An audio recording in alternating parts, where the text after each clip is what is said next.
My huge hands have changed your fate. I understand. Her legs gave out in front of the entire boardroom. As she collapsed toward the marble floor, she thought it was over, that this was the end. But then his hands caught her. The same hands that ruled an empire of darkness. And in that moment, everything changed. If you love emotional mafia romances that make your heart race and your soul ache, like this one you're about to witness, please like this video, subscribe for more stories, and comment below. Have you ever felt drawn to someone you should stay away from? Let's talk about it. Now, let's begin. The morning light filtered through the windows of Dante Rossetti's private office on the 47th floor, casting long shadows across mahogany furniture that cost more than most people's homes. But Dante wasn't looking at the view of the city spread beneath him like a kingdom conquered.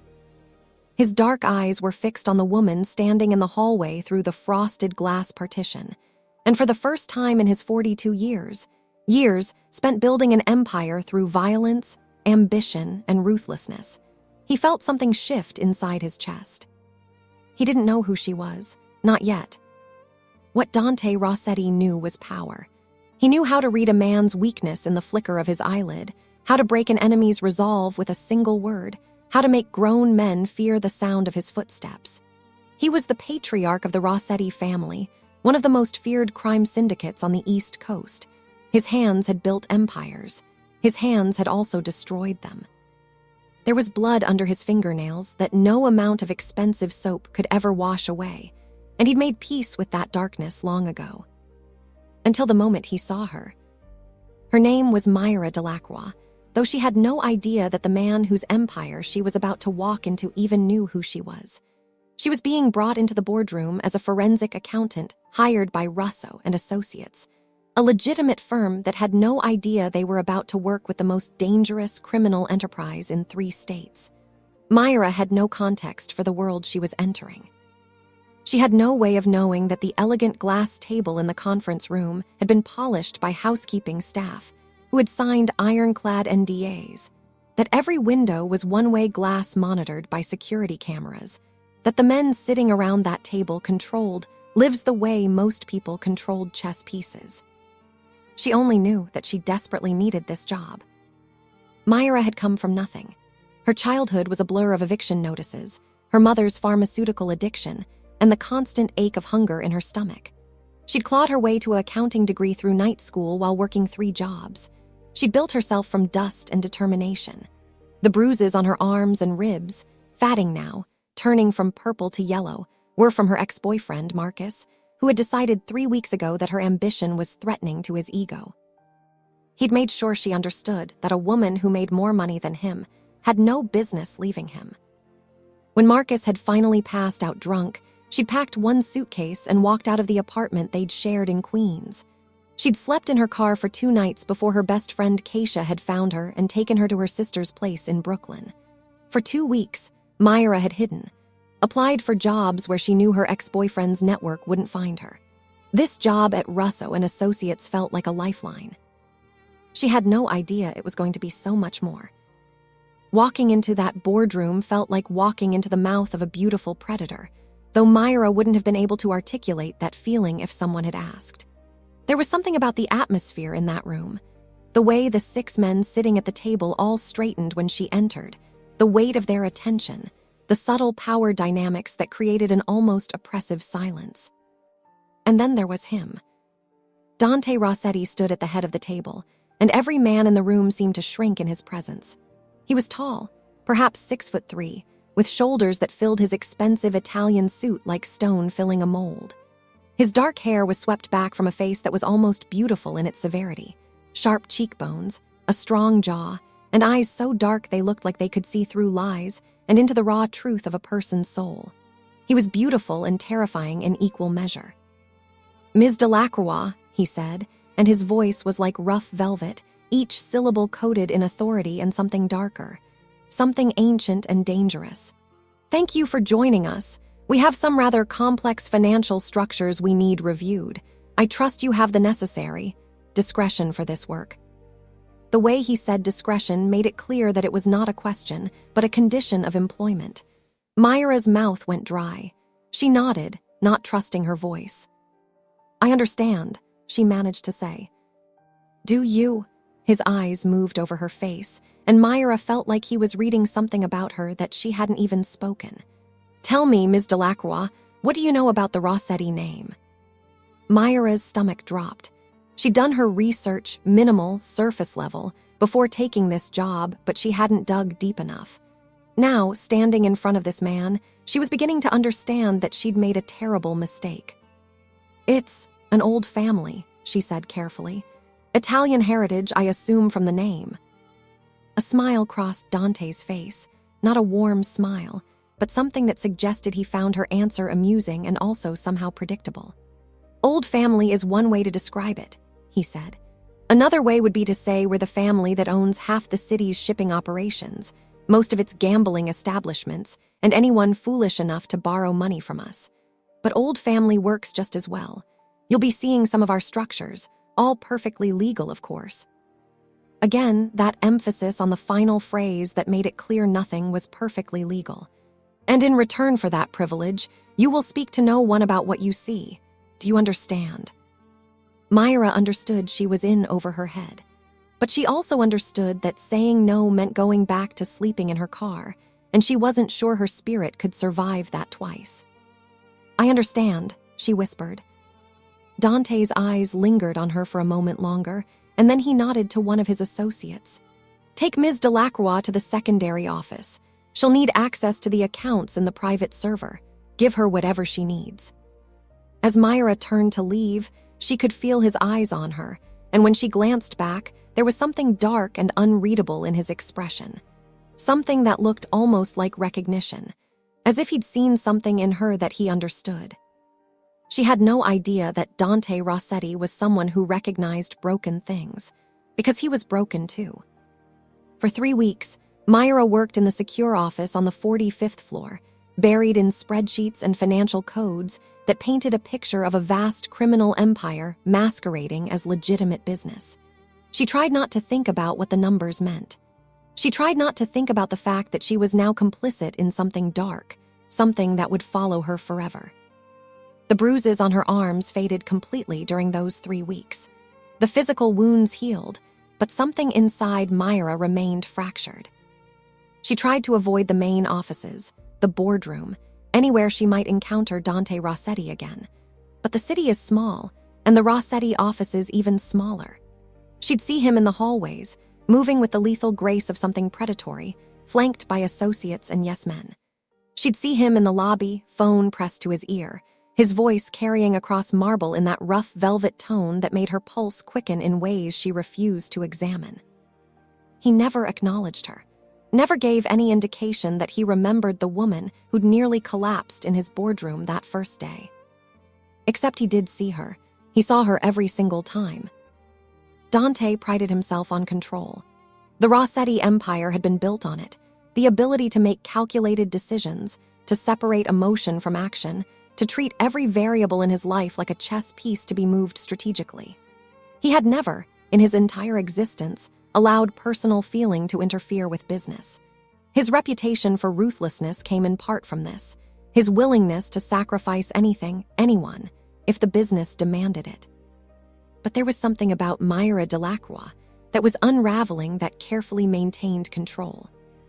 He'd had her investigated, of course. That was simply standard procedure. What he found was a woman who'd built herself from nothing, a woman who'd worked 3 jobs to get an accounting degree, a woman with a restraining order against an ex-partner filed in Queens 2 months ago, a woman whose mother had died of an overdose when Myra was 23, a woman who'd never had anyone to lean on, a woman who was currently walking into his office without knocking. "The accounts don't reconcile," she said without preamble, and Dante had to suppress a smile at her audacity. Everyone in his world announced themselves with ceremony. They asked permission. They waited for invitation. Myra simply existed in the space with him like she belonged there, and something about that, about her refusal to acknowledge the power differential between them, made her dangerous to him in a way he couldn't quantify. "Sit," he said, gesturing to the chair across from his desk. I'd rather stand, Myra said. The accounts for the Maritime Division are showing transfers that aren't matching the corresponding ledgers. Either you're moving money that needs to be hidden, or your bookkeeping is being done by someone with no actual accounting knowledge. Dante studied her. She was wearing a gray blouse and black trousers, professional and forgettable, and yet he found her more compelling than the most beautiful women he'd ever met. Maybe it was the determination in her jaw. Maybe it was the way her hands trembled slightly when she thought no one was looking. Maybe it was the fact that she was clearly afraid of him, but was willing to walk into his office and challenge him anyway. The transfers are intentional, he said finally. We're consolidating certain operations. The ledger discrepancies will resolve in the next quarter. That doesn't answer my question about the bookkeeping, Myra said, and there was something almost defiant in her tone now. Dante leaned back in his chair. You're very brave for someone who depends on my goodwill for her paycheck, Ms. Delacroix. I'm very good at my job, she replied. And you didn't hire me to be brave or docile. You hired me to find problems in the accounts. I found one. He smiled then, a real smile, and something in Myra's expression shifted. She looked at him differently for a moment, less like she was standing in front of a predator, and more like she was seeing something human underneath the darkness. The Maritime Division is moving operations, he said, deciding that she'd earned honesty, at least a version of it. Completely legitimate relocation. The ledger will catch up by the end of the month. You have nothing to be concerned about. I wasn't concerned for myself, Myra said. I was concerned that I'd recommended a pay raise for the bookkeeper, and if she was actually incompetent, I'd be responsible for wasting your money. That was when Dante knew he was in serious trouble, because she cared about doing her job well, because she was worried about someone else's competence, not about her own exposure to the criminal enterprise he operated, because she was, in every way that mattered, the opposite of everyone else in his world. You're welcome to review her work, he said. If you recommend she be let go, she'll be let go. If you recommend she stay, I trust your judgment. Myra nodded, and as she turned to leave, Dante found himself speaking before he could stop himself. The bruises on your arms, he said. The ones you had when you first arrived. Who put them there? Myra froze. She didn't turn around, but her entire body went rigid. When she finally spoke, her voice was barely above a whisper. That's not relevant to the work. I didn't ask if it was relevant, Dante said. I asked who did it. There was a long silence. Then, someone who didn't understand that I wasn't his to control. Dante nodded slowly, processing this information. A man had put his hands on Myra, had hurt her. That man was walking around somewhere in the city, probably still breathing, probably unaware that he'd just made the worst decision of his life. His name, Dante said. It wasn't a question. No, Myra finally turned to face him, and there was something fierce in her eyes now. I don't want your version of justice. I got a restraining order. That's justice. That's the civilized way. The civilized way, Dante repeated, tasting the words like they were something foreign on his tongue. And how has the civilized way worked out for you so far, Ms. Delacroix? I got away from him, Myra said. I'm rebuilding my life, that's enough. But it wasn't enough, not for Dante. Because Dante understood violence in a way most people didn't. He understood that violence was a language, and sometimes it was the only thing a man like Marcus Williams understood. Dante made a mental note of the name, Marcus Williams, Queens, domestic assault, and filed it away with the same cold precision he brought to everything else. He would handle it, eventually. 7 weeks into her employment with the Rossetti organization, Myra was called into an emergency board meeting. It was evening. She was supposed to have left hours ago, but Dante's assistant had appeared at her desk with a request that was clearly a command. The boardroom was full of tension and cigar smoke. 6 men sat around the glass table, all of them looking grim. Dante stood at the window, silhouetted against the city lights, and he turned when Myra entered. "Thank you for coming," he said, and immediately Myra could tell something was very wrong. "What's happened?" she asked. "We need your expertise," Dante said. "One of our auditors, someone we've worked with for 8 years, was arrested this morning. Federal charges for money laundering. He's given preliminary statements to the FBI about the structure of our operations." Myra's stomach dropped. She understood immediately what this meant. The FBI, the organization she worked for, was about to be under federal scrutiny. "I need to know if our accounts are secure," Dante continued. "If there's anything in the structure that you think the FBI could use to build a case, we have 48 hours to clean up anything that needs cleaning up." "That's illegal," Myra said immediately. "Yes," Dante agreed. "It is, and I'm asking you to do it anyway." Every instinct in Myra's body screamed at her to refuse, to walk out, to go to the authorities herself. But when she looked at Dante's face, she saw something she'd never seen before. She saw fear, not for himself, but for the people who depended on him, for the empire he'd built. "I can't," she said quietly. "I'm not asking nicely," Dante said, and his voice was cold now, completely devoid of the humanity she'd started to see in him. "I understand," Myra said, "but the answer is still no." The silence in the room was deafening.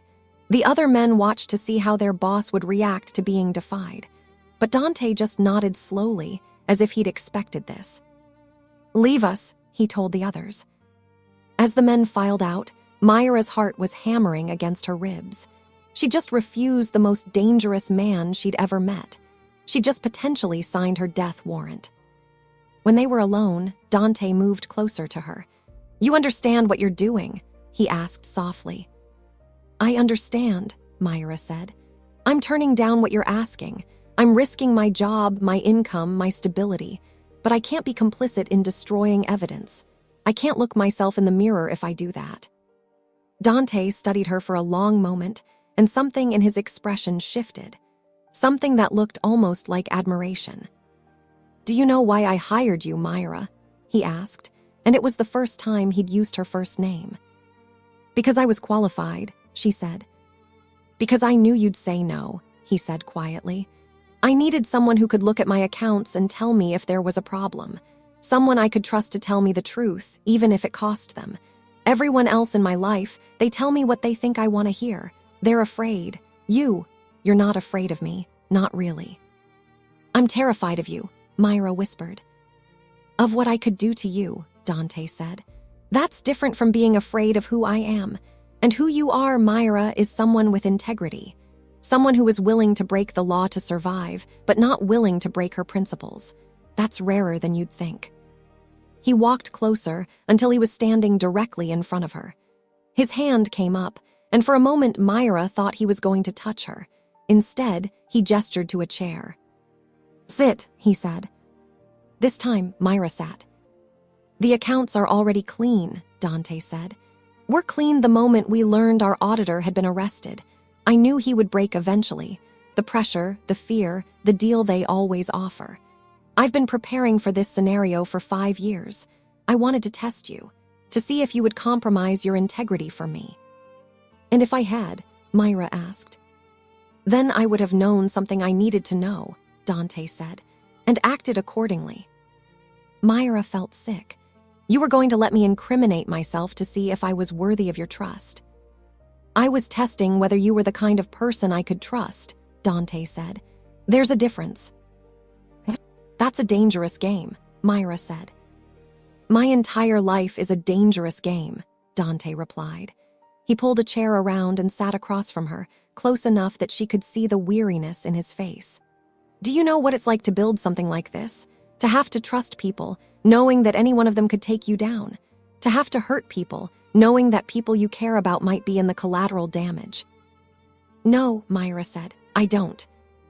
"My father was a good man," Dante said quietly. "By which I mean he was a man who tried to balance being a good father and a good businessman. In our world, those things are incompatible. One of his business partners made a move on the family territory. My father refused to respond with violence. He wanted to negotiate. He wanted to be civilized." Dante's jaw tightened. "By the time I took over the family at 22, we'd lost nearly half our operations. It took me 2 decades to rebuild what he'd lost. And during that time, I learned something. Being good and being strong are not the same thing. They're often in direct opposition. You don't have to stay in this world, Myra said, though she immediately recognized how naive that sounded. Neither did you, Dante replied. But you did. You came to work for the Rossetti family knowing exactly what we were, knowing it would taint you, make you complicit, follow you for the rest of your life. You did that because you needed the money and the security. It was the truth, and Myra hated him for articulating it so clearly. Why are you telling me all of this? She asked. Because I need you to understand something, Dante said. The man who bruised your arms, Marcus Williams, he was arrested 3 nights ago on charges of assault, battery, and violating a restraining order. He was arrested because he made the mistake of trying to contact you, of following you, of making a move toward you. Someone made sure that evidence was provided to the NYPD. Someone made sure that the charges stuck. Myra felt the blood drain from her face. That was you. That was me, Dante confirmed. You asked me not to intervene. You asked for the civilized way. But the civilized way doesn't protect women like you, Myra. The civilized way lets men like Marcus Williams terrorize them again and again. So I protected you the only way I know how. You didn't have the right, Myra said, but her voice was shaking. You're right, Dante said. I didn't, but I did it anyway. And if I had to do it again, I would. Because in this moment, the only thing I'm certain of is that you matter to me more than my principles. There was a long silence. Myra felt like the ground was shifting beneath her feet. She'd come into this room as an employee meeting with her boss. She was leaving, or about to leave, as something else entirely. Something more dangerous and more precious. I need to go, Myra said, standing abruptly. Dante didn't try to stop her. For 2 weeks after that conversation, Myra threw herself into her work with an intensity that bordered on obsessive. She reviewed every account, every transfer, every transaction, trying to create some kind of distance between herself and Dante. Trying to convince herself that what he'd done, protecting her, fixing her problem, making her decisions for her, was not romantic, that it was controlling, that it was exactly the kind of behavior that had driven her away from Marcus. Except it wasn't the same. Marcus had hurt her out of jealousy and insecurity. Dante had helped her out of something that looked uncomfortably like love. She'd started noticing the small things. The way he'd arrange his schedule so that he'd pass her desk in the hallway. The way he'd ask about her work, her health, her life. The way his eyes would linger on her when he thought she wasn't looking. The way he'd positioned himself at lunch so that she'd find him in the break room, always with an excuse about needing to be there. He was courting her. This dangerous, beautiful, broken man was courting her like she was something precious.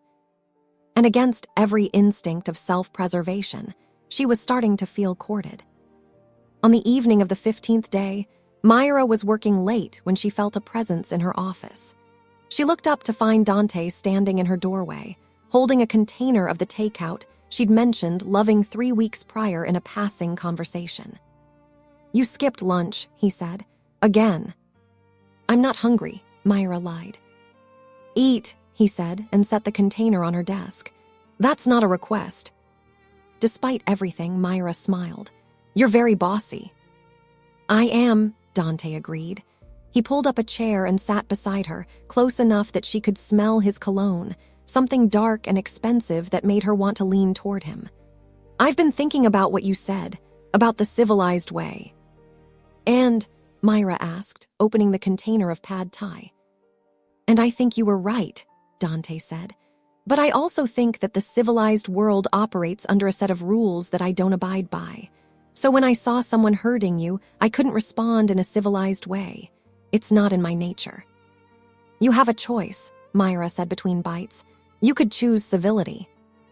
I could, Dante agreed. But then I would be a different person. And the truth is, Myra, I don't want to be a different person when I'm with you. I want to be exactly who I am. The violent, ruthless, dangerous man who would burn the world down for you. That's the only thing I have to offer. Myra set down her fork. That's not love, Dante. That's obsession. Maybe, he said. But for men like me, obsession is the only kind of love we know. We don't know how to love gently. We don't know how to love carefully. We love the way we do everything else with complete commitment and absolute ferocity. Is that a flaw? Probably, but it's who I am." He reached out and tucked a strand of hair behind her ear, his fingers lingering on her cheek. His hand was large and warm, and Myra could feel how much restraint it took for him not to pull her closer. "I need you to tell me to leave," Dante said quietly. "I need you to tell me to stop because I don't think I can stop myself otherwise. I'm too far gone, Myra. You've ruined me for everything else." Myra should have told him to leave, should have preserved whatever was left of her integrity, her independence, her sense of self that had been rebuilt so carefully. Should have remembered Marcus and all the ways that a man's love could become a cage. Instead, she said, "Don't go." The words hung in the air between them like a confession, like a promise, like a surrender. Dante's hand moved from her cheek to the back of her neck, and he pulled her toward him. When he kissed her, it wasn't gentle. It was like he was trying to consume her, to make her part of him, to make it impossible for her to ever leave. It tasted like danger and desperation, and the kind of love that burns everything in its path. When they finally broke apart, Myra was shaking. "This is going to destroy me," she whispered. "I know," Dante said. "I'm sorry, I'm so sorry, but I can't let you go. I've tried. For weeks I've tried, and I can't do it." 3 months into her employment with the Rossetti organization, Myra had become something more than an accountant. She'd become Dante's shadow. She attended his meetings, reviewed his decisions, slept in his penthouse apartment. To the rest of his organization, she was his weakness, and they were right. She was. Dante had restructured entire operations around keeping her safe. He'd hired a personal security team that followed her everywhere. He'd moved her into the penthouse, ostensibly to protect her from external threats, but Myra understood it was also to ensure she couldn't leave, that she couldn't make choices that would take her away from him. She tried to tell herself that it was fine. That love always required sacrifice. That staying close to Dante was a small price to pay for the security he provided, the attention he gave her, the way he looked at her like she was the most precious thing in his universe. But somewhere deep inside, in a part of her that hadn't been completely consumed by her feelings for him, she wondered if she'd simply traded one cage for another. If her desperate need to be loved and wanted had blinded her to the fact that Dante's version of love was contingent on her compliance, her availability, her absolute surrender to his will. The quarterly board meeting was called suddenly. Dante had received intelligence that another family, the Castellano family from New Jersey, was making a move on his territory. It was unprecedented in the past 15 years. It was also a problem that couldn't be solved with negotiations or civility. It would require violence. As Dante sat at the head of the boardroom table, surrounded by his associates and his soldiers, he looked more dangerous than Myra had ever seen him. She was there because he'd requested her presence, though she had nothing to contribute to a conversation about war strategy and territorial disputes. She was there because he wanted her near him, because he needed her to witness this version of himself and continue to love him anyway. She was there because they both understood that she had become his anchor to humanity, and without her watching, he might drift too far into the darkness. The plan was vicious and calculated. A hit on the Castellano family's primary warehouse, positioned to look like an accident. A warning sent through muscle and blood, a reassertion of Rossetti dominance. Myra listened, her hands in her lap, her fingernails digging crescents into her palms. She could feel Dante's eyes on her, waiting for her reaction, waiting to see if she would finally break, if she would finally walk away. But she didn't. Instead, she said, "You're exposed on the revenue side. If the Castellano family retaliates, they'll come after your financial infrastructure. I can restructure the accounts so that the money is harder to trace, harder to freeze." The room went silent. Dante's jaw tightened, but there was something in his eyes that looked like relief, because she had just chosen. She had just proven that she was as committed to this dark world as he was, that there was no part of her that stood apart from him anymore, that they were bound together now in ways that went beyond love. It was the moment when Myra truly understood that she was lost. They spent that night in his penthouse, and Dante made love to her with a desperation that bordered on violence. His hands were gentle, but there was an intensity to his touch that spoke of his fear that she might disappear, might finally come to her senses and run. "I won't leave you," she whispered against his shoulder. "No matter what happens, I won't leave you." And she meant it. The attack came at dawn. Dante had stepped out of the penthouse to handle a situation that required his personal attention. He'd left Myra sleeping, protected by the security team stationed outside the apartment. She'd woken to the sound of gunfire. For a moment, she froze. Then pure instinct, the survival instinct that had kept her alive through her mother's addiction and her ex-boyfriend's violence, kicked in. She dressed quickly, grabbed the go bag Dante had prepared for emergencies, and made her way toward the reinforced panic room he'd shown her weeks ago. She was halfway there when the apartment door was breached. Men in tactical gear flooded through the living room, federal agents, she realized through her panic. The FBI. The case against the Rossetti family had moved faster than Dante had anticipated. Myra was cornered in the hallway of Dante's penthouse as agents descended on the apartment.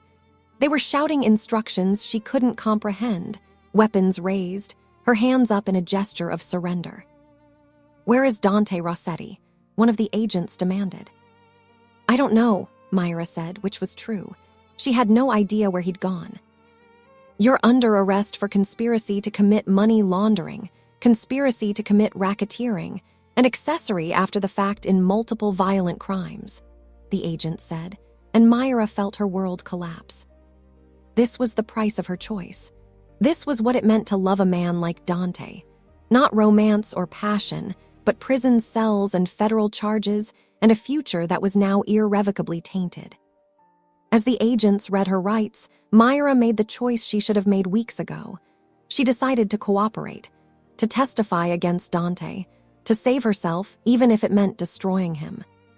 It took her approximately 4 hours, sitting in an interrogation room, talking to federal prosecutors, to realize that no amount of self-preservation would actually save her. She was complicit. She was guilty, and even if she testified, she was still going to prison. By the evening, she decided she wouldn't testify. She wouldn't cooperate. She would take the charges and face the consequences because that was the price of loving Dante Rossetti. That was the cost of the choice she'd made. 2 weeks later, while awaiting trial, Myra collapsed. Not suddenly, but gradually. The way a structure collapses when all of its supports have been removed simultaneously. The way a person crumbles when every choice they've made has led them down a path towards self-destruction. She stopped eating, stopped sleeping, spent her days in her cell, alternating between rage at Dante for involving her in his world and a desperate, aching love for him that she couldn't extinguish no matter how hard she tried. The medical team in the facility noted that she was deteriorating rapidly. Her immune system was collapsing. She'd lost 30 pounds. Her vital signs were concerning. They moved her to the medical wing.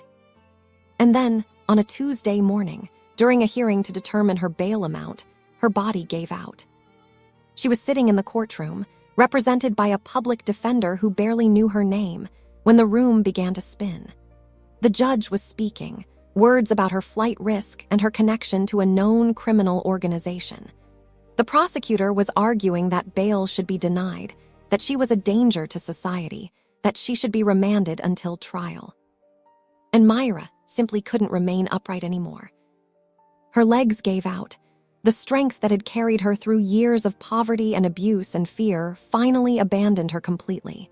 She collapsed toward the floor of the courtroom, and in that moment of falling, she thought, "This is the end. This is what I deserve." But then, suddenly, she was caught.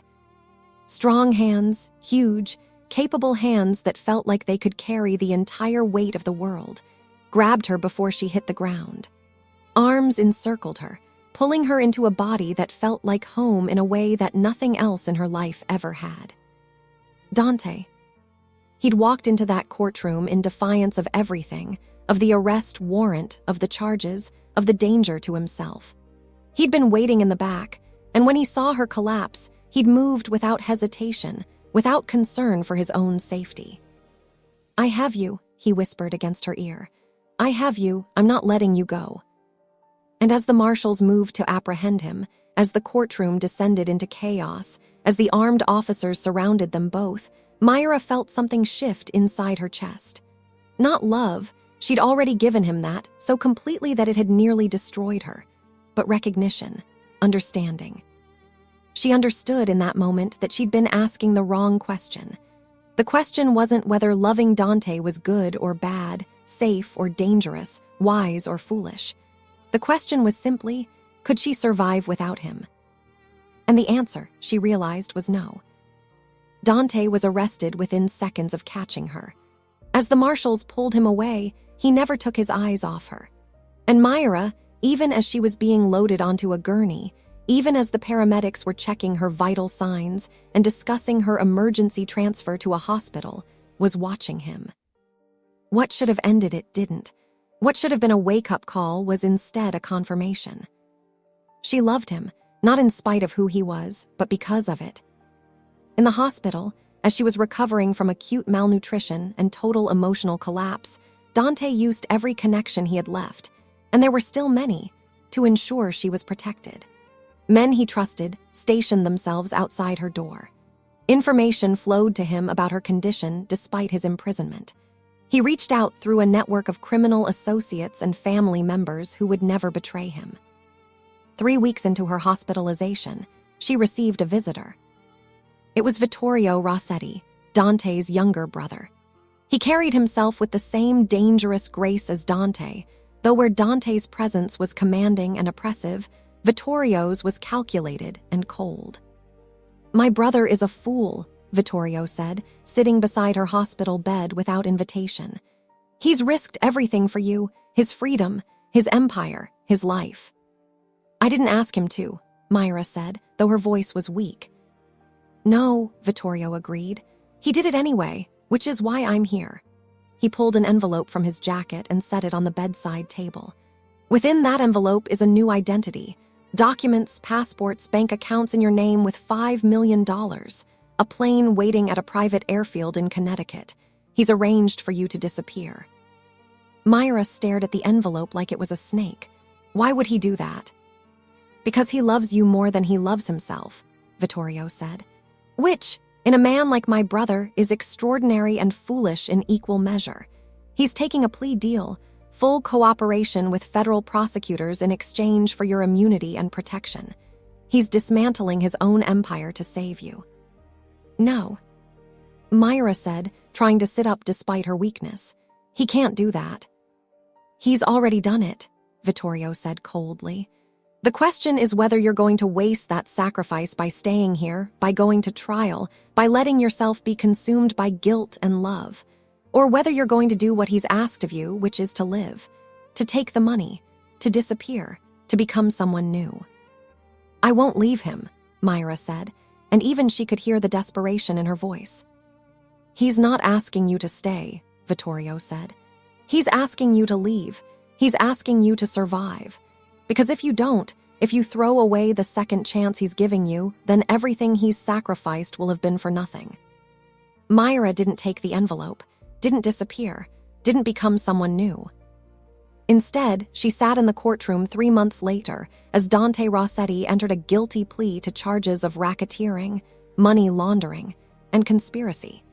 As he received a sentence of 15 years in federal prison. As his empire was dismantled by the prosecutors using information only he could provide. She watched as he was led away in handcuffs, and in that moment their eyes met. She saw resignation there and acceptance.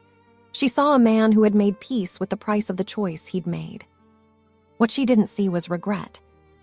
After the sentencing, she was approached by the federal prosecutor. "Your immunity is protected," the woman said. "You're free to go, to start over. He made sure of that."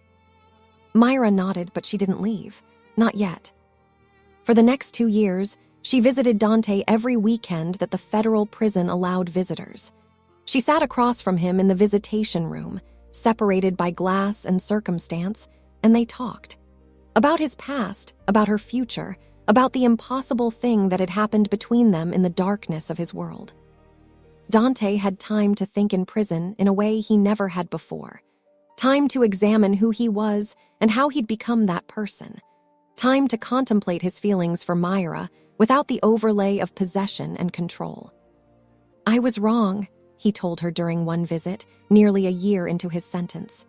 "Not about loving you, but about how I loved you. I tried to possess you, to own you. That wasn't love, Myra. That was my own fear manifesting as dominance." "I let you," Myra said. "I wanted to be possessed. I wanted someone to care about me so much that they'd do anything for me. I wanted to matter that much to someone." "You matter," Dante said, and his voice cracked with emotion. "You matter so much that I'm in here. You matter so much that I'm okay with that. But I need you to understand something. You don't owe me anything. Not your time, not your visits, not your loyalty. I took choice away from you when you were with me. Don't let that happen again. Choose to be here.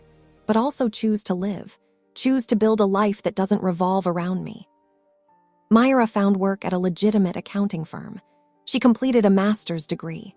She slowly rebuilt the parts of herself that had been shattered by everything she'd experienced. But she also continued to visit Dante every weekend. Because she had made a choice, and that choice was to love him. Not the way he loved her, with absolute, consuming ferocity, but with the kind of love that could survive separation, that could exist without possession, that could simply be. 5 years into his sentence, Dante was granted parole. He walked out of federal prison with 13 years of good behavior behind him, and the first person waiting for him was Myra. She'd bought a small house in upstate New York. She'd started her own accounting business. She'd built a life that was entirely her own. And when Dante walked into that house for the first time, she watched as he understood what she'd done. How she'd taken what he'd sacrificed for and actually lived it. How she'd honored his gift by refusing to waste it. "I'm different now," Dante said quietly, looking around at the ordinary domesticity he'd made possible with his sacrifice. "So am I," Myra replied. "I don't have an empire anymore," he said. "No," Myra agreed, "you don't." "All I have is this," Dante said, gesturing to the small house, the quiet evening, the simple life they might build together. "All I have is the chance to be someone different, someone better." "That's all either of us ever had," Myra said. "It's more than enough." When Dante pulled her into his arms that evening, it was different from before. There was no possession in it, no fear, no desperation. There was only two people who had been broken in the darkness and had chosen to build something better in the light. He kissed her, and for the first time since they'd met, it felt like coming home rather than falling into an abyss. Dante stands in the doorway of the kitchen, watching Myra work. She's preparing dinner, a simple pasta, nothing fancy, but the domesticity of it makes his heart ache. There was a time when he would have wanted to possess every moment of her attention, every breath she took. Now, he's learned that love is also about allowing someone the freedom to simply exist. "Come help me," Myra says, not looking up from her work but smiling. He does. They stand side by side at the counter, cutting vegetables, and they talk. About nothing important. About the client she met with today. About the neighborhood association meeting they're attending next week. About the completely ordinary life they've built together. That evening, after dinner, they sit on the porch of their small house and watch the sun set. Dante's hand finds Myra's, and she squeezes it gently. No words are necessary. They've learned that love doesn't always require grand gestures or passionate declarations. Sometimes, love is just two people who have survived the worst parts of themselves and each other and are still willing to show up, still willing to try. The bruises are long gone now. The broken places have healed. They're not the same people who met in that boardroom so many years ago. They're stronger and softer simultaneously. They're flawed and aware of it, but committed to doing better anyway. This is their story. Not a fairy tale, but something more honest. Something more true. The story of two broken people who chose each other, fell down together, and somehow, impossibly, found their way back to the light.